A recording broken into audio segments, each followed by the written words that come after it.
آج جہازی میڈیا کے talk show میں ہمارے ساتھ موجود ہیں جناب قاری عبدالسمیع صاحب، ڈائریکٹر انڈین اسلامک اکیڈمی اور نائب صدر جمعیت علماء صوبہ دہلی۔ آئیے ہم ان سے تبادلہ خیال کریں گے موجودہ حالات کے اوپر۔ تو قاری صاحب، اسٹوڈیو میں آپ کا سواگت ہے، اور آپ سے سب سے پہلا سوال یہی ہے، سی اے کی مخالفت تو سمجھ میں آتا ہے کہ سنویدھان کے خلاف ہے، لیکن ہم این آر سی اور این پی آر کی مخالفت کیوں کر رہے ہیں؟ میں سب سے پہلے شکریہ ادا کرتا ہوں کہ آپ نے مجھے سی اے اور این پی آر اور این آر سی پر اپنے خیالات کا اظہار کرنے کا موقع فراہم فرمایا۔ سی اے کی مخالفت بہرحال صرف یہ میری رائے نہیں ہو سکتی، چونکہ ایک بڑا طبقہ جو ہے آج اس چیز کو مانتا ہے کہ ملک کے آئین کے خلاف ہے، کیونکہ آرٹیکل 14 کا یہ وائلنس ہے۔ مذہب کی بنیاد پر اس ملک کے اندر کوئی قانون نہیں بنایا جا سکتا، اور ہمارے ملک میں اس طرح کا قانون بنا ہے جس کی بنیاد پر لوگ اس چیز کو محسوس کر رہے ہیں کہ یہ سی اے کی مخالفت تو اسی وجہ سے ہو رہی ہے، لیکن این آر سی اور این پی آر کی مخالفت کیوں کر رہے ہیں؟ ہاں، این آر سی اور این پی آر کی جو مخالفت ہو رہی ہے وہ اس وجہ سے ہو رہی ہے، جو میں سمجھتا ہوں کہ ہر ایک شخص کے سامنے آج آسام کی این آر سی کی رپورٹ موجود ہے، اور آسام کے این آر سی میں جس طرح سے اس ملک کے اصلی شہریوں کو ڈیٹینشن کیمپ میں بھیجنے کی تیاری ہو رہی ہے، جو اس ملک میں پیدا ہوئے 19 لاکھ جن لوگوں کی شہریت مشکوک ہوئی ہے، وہ ان کے اوپر ان کی شہریت پر تلوار لٹکی ہوئی ہے۔ وہ بیچارے اپنی پوری زندگی برباد ہوتے ہوئے دیکھ رہے ہیں، اور اس کو پورا ملک دیکھ رہا ہے۔ تو این آر سی کی مخالفت اس بنیاد پر ہو رہی ہے کہ جو این آر سی آسام میں ہوا ہے اور جو نتیجہ سامنے آیا ہے این آر سی کے بعد، وہ ملک کے لیے بہتر نہیں ہے۔ اس کی بنیاد پر این آر سی کی مخالفت ہو رہی ہے۔ جو ابھی این آر سی سے پہلے این پی آر لانے کی گورنمنٹ بات کر رہی ہے، این پی آر تو ہر 10 سال میں ہوا کرتا ہے، تو پھر اس این پی آر کی مخالفت کیوں کی جا رہی ہے؟ نہیں، این آر سی کی بھی مخالفت نہیں ہونی چاہیے اور این پی آر کی بھی مخالفت نہیں ہونی چاہیے، لیکن چونکہ این آر سی کے نقصانات سے لوگ واقف ہیں، اور این آر سی کی ایک کڑی ہے N P R. N P R جو ہے وہ ایک حصہ ہے، این آر سی کا حصہ ہے۔ تو لوگوں کو یہ محسوس ہو رہا ہے کہ اگر این پی آر ہوگا تو ظاہر سی بات ہے کہ این آر سی بھی ہو جائے، چونکہ این آر سی اگر نہیں کرانا ہوتا سرکار کو تو این آر سی اگر نہیں کرانا ہوتا تو این آر پی نہیں ہوتا ہے۔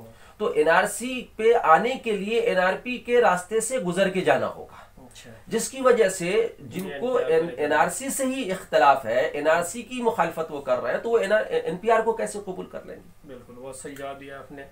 آج کل امت شاہ نے ایک بیان دیا تھا کہ اتنے پروٹیسٹ ہو رہے ہیں، پورا ہندوستان آج سی اے کے خلاف اٹھ کھڑا ہوا ہے، اس کے باوجود جو ڈیموکریسی کا فرض ہے کہ by the people for the people, تو اس کو امت شاہ کس نظریے سے دیکھ رہا ہے؟ آخر وہ کیوں یہ کہہ رہے ہیں کہ چاہے پوری پارٹی مخالف ہو جائے، سارے لوگ مخالف ہو جائے، پھر بھی ہم سی اے کو واپس نہیں لیں گے؟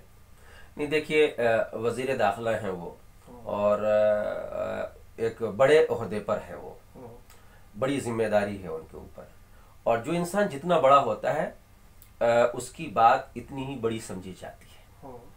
لہٰذا وزیر داخلہ نے جس طرح کا بیان دیا ہے، میں سمجھتا ہوں کہ ان کے منصب کے خلاف ہے وہ۔ وزیر داخلہ کو، چونکہ وزیر داخلہ خود نہیں بنے ہیں، ان کی خود ایسی کوالٹی نہیں تھی کہ جس کی بنیاد پر آٹومیٹک ان کو وہ چیز حاصل ہو جائے۔ مثلا ایک آدمی بڑا ہوتا ہے، بچہ ہوتا تو وہ بولتا نہیں ہے، لیکن جیسے جیسے وہ بڑا ہوتا ہے، اللہ تعالیٰ یا اس کو ایشور بھگوان جو بھی کہیے، اس کی زبان میں وہ طاقت دے دیتا ہے، وہ گاڈ گفٹ کہا جائے اس کو۔ تو یہ جو وزارت داخلہ کی جو ذمہ داری ہے ہمارے امت شاہ جی کے اوپر، یہ گاڈ گفٹ نہیں ہے، یہ عام جنتا نے ان کو یہ ذمہ داری دی ہے، وزیر داخلہ بنایا۔ اس پارٹی کو لوگوں نے ووٹ دیا ہے،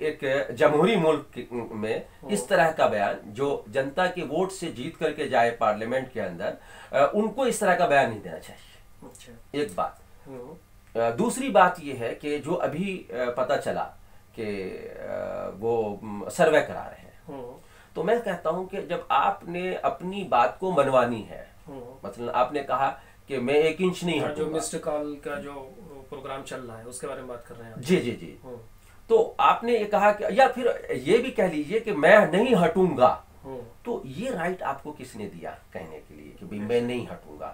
ملک کی عوام اگر یہ جب ایک طرف آپ یہ کہہ رہے ہیں کہ میں ہٹوں گا بھی نہیں، اور دوسری طرف آپ یہ کہہ رہے ہیں کہ مسڈ کال دے کر کے آپ ہماری حمایت بھی کیجیے. وہ فارم بھی وہ سوشل میڈیا پہ ابھی چل رہا ہے کہ وہ اپنے والنٹیئر کے ذریعے سے لوگوں کی رائے معلوم کرنا چاہیں گے کہ سی اے کے لیے کتنے لوگ. جس طریقے سے خبریں آ رہی ہیں، سوشل ہو رہی ہیں کہ آج پورا ہندوستان کا ہر طبقہ سی اے کی مخالفت کر رہا ہے، کچھ لوگ تو کنٹینیو پروٹیسٹ کر رہے ہیں. تو اب اس میں کیا رہ گیا ہے عوامی رائے کو جاننے کے لیے؟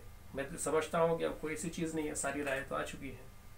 نہیں، وہ چونکہ ان کو ایسا لگ رہا ہے کہ مخصوص جگہوں پر جو ہے سی اے کی مخالفت میں لوگ جو ہے احتجاج کر رہے ہیں، جبکہ ان کو یہ سوچنا چاہیے کہ چاہے وہ چند گنے چنی جگہوں پر لوگ اکٹھا ہو کر کے جمہوری طریقے سے احتجاج کر رہے ہیں، لیکن کیا اگر یہ پورے ملک میں لوگ احتجاج کرنے لگیں گے تو آپ کا قانون اور آپ کا نظم و نسق جو ہے وہ متاثر نہیں ہوگا؟ بالکل ہوگا. تو آپ یہ کیوں سمجھتے ہیں کہ اگر 4 جگہ ایجیٹیشن ہو رہا ہے تو اس کو کوئی اہمیت نہ دی جائے؟ بلکہ ہمارے ملک کے اندر تو یہاں تک کہ اگر کوئی پرندہ مرتا ہے تو اس پر بھی ہمیں غور کرنا ہوتا ہے، فکر کرنی ہوتی ہے اس کی جان کی حفاظت. آپ حکومت کے مشورہ دینا چاہ رہے ہیں کہ عوام کی جذبات کو سمجھنا چاہیے؟ بالکل فوری طور پر سمجھنا چاہیے. جی بالکل، چونکہ جس طرح سے لوگ سڑکوں پر آئے ہوئے ہیں اور جگہ جگہ پر اس کی مخالفت ہو رہی ہے، اور میں تو کہوں گا کہ دیکھیے آپ ملک کے لیے کر رہے ہیں، اپنے لیے تو کر نہیں رہے. بے شک بے شک، سب ملک کے لیے، سب ملک کے لیے آپ کر رہے ہیں، جتنی بھی کوششیں ہو رہی ہیں آپ کی. سوال یہ رہے گا جی جی کہ 22 جنوری کو سپریم کورٹ کا ججمنٹ آنے والا ہے سی اے کے خلاف، تو عوامی رائے کو دیکھتے ہوئے اور حکومت کے رویے کو دیکھتے ہوئے آپ کا کیا نظریہ ہے کہ سپریم کورٹ کا ججمنٹ کا کیا رخ رہے گا؟ کیا وہ عوام کی بات سنے گا یا پھر حکومت کے پکش میں جائے گا؟ نہیں، دیکھیے سپریم کورٹ پر تو اگر ہمیں یقین نہیں ہوتا تو جس جگہ پہ جا کر کے ہر انسان اپنی تمام برے اعمال کو اس کے سامنے رکھتا ہے اور اس سے معافی کی امید رکھتا ہے، مثلا مسجد یا مندر، گرجا گھر جو بھی ہے. جب مسجد کے بارے میں بات چل رہی تھی تو وہاں ہم لوگوں کی ایک عام رائے بنی تھی کہ بھئی سپریم کورٹ کا جو فیصلہ ہوگا وہ ہمیں ماننے ہوگا. تو اس کا مطلب یہ ہوا کہ اس ملک کی آبادی جو ہے وہ سپریم کورٹ کو سپریم مانتا ہے، اور ہم اس پر پورا وشواس رکھتے ہیں.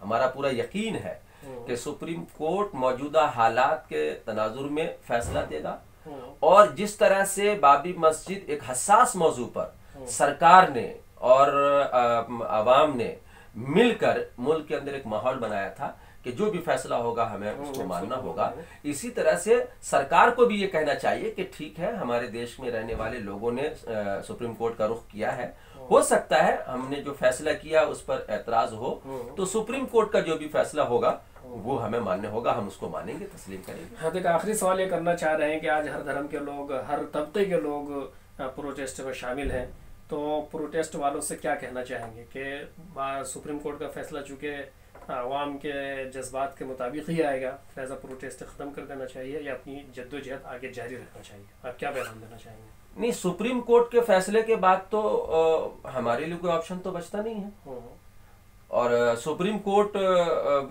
سے ہم امید لگائے بیٹھے ہوئے ہیں، چونکہ پارلیمنٹ سے تو ہماری امید تھی کہ پارلیمنٹ میں جو نمائندہ ہمارا ہے، جو ملک کی نمائندگی کر رہے ہیں، ملک میں رہنے والے تمام لوگوں کے جان مال حفاظت کے تحفظ کی ذمہ داری ان کے کاندھوں پر ہے.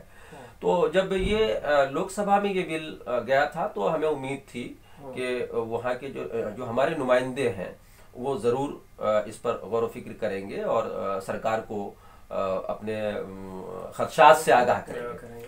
لیکن لوک سبھا میں بل پارت ہو گیا تو پھر ہماری ایک امید جاگی رہی، آس بنی رہی کہ راجیہ سبھا میں جب جائیں گے تو راجیہ سبھا میں بھی ہے ابھی ایک آپشن جہاں سے اس کو روکا جا سکتا ہے، لیکن راجیہ سبھا سے بھی وہ پاس ہو گیا. تو پھر ہماری امید جا کر کے ٹکی اپنے ملک کے سب سے اعلیٰ اور ممتاز عہدے پر فائز صدر جمہوریہ ہمارے راشٹرپتی جی جو ہے. اب ہم سب کی نگاہ ان پر ٹکی ہوئی تھی، تو وہاں سے بھی مایوسی ہاتھ آئی اور انہوں نے حکومت کے فیصلے پر ہی اپنی رضامندی ظاہر کی. تو اب یہ 3 اسٹیج سے گزر چکے ہیں ہم لوگ. اب چوتھا اسٹیج ہمارا سپریم کورٹ کا ہے. تو سپریم کورٹ کا جو فیصلہ ہوگا اس کو ہمیں ماننا چاہیے، بے شک، چاہے وہ ہمارے حق میں ہو اور چاہے ہمارے خلاف ہو.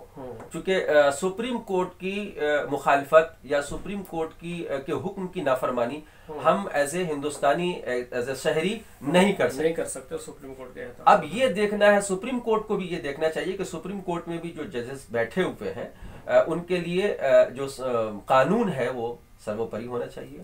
اور ملک کے جو حالات ہیں، جس طرح سے انہوں نے پیچھے اپنی دور اندیشیوں کا مظاہرہ کیا ہے، میں سمجھتا ہوں کہ ہمارے جو ججز ہیں جن کے سامنے یہ سارا قضیہ پہنچا ہے وہ ضرور سوچیں گے اور بہتر فیصلہ ہوگا انشاءاللہ.